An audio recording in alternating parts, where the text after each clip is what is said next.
Baik, pecinta kolam dimanapun Anda berada ya. Di sini saya lagi testing air.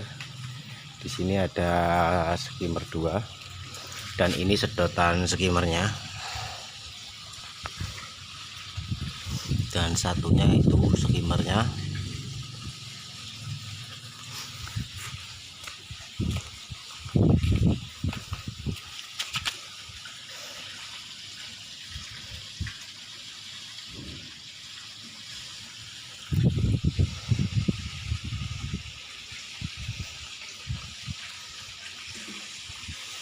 Di sini kita pakai BD 2 in, jumlahnya 5 ya.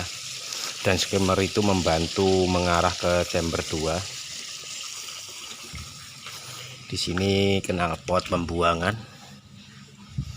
Nanti tinggal nyabut. Ini juga ada gelembung. Biasanya yang ada di chamber terakhir minta dikasih aerator, ini sudah ada gelembung alami.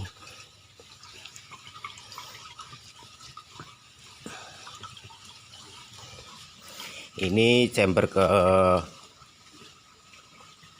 ke-6 saya pakai pipa 3 in, ada 3, ke-5 ada 3, ke-4 ini juga ada 3, ke-3 ini ada 3 pipa ukuran 3 in.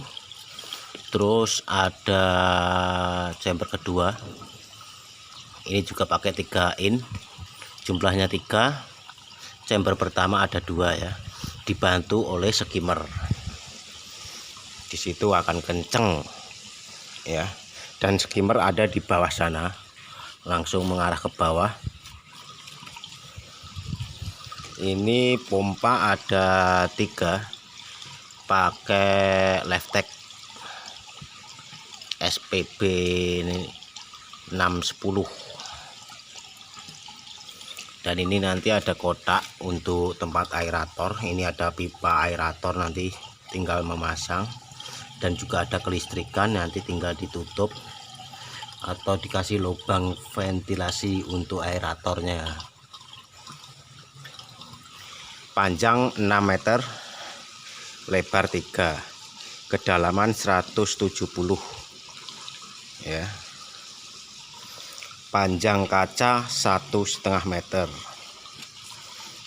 Pipa output kita pakai 1,5 in,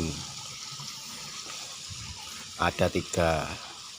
Mengapa saya arahkan ke bawah? Biar tidak bergelombang ketika air ada di baki shower ini ya, biar terjunnya rata.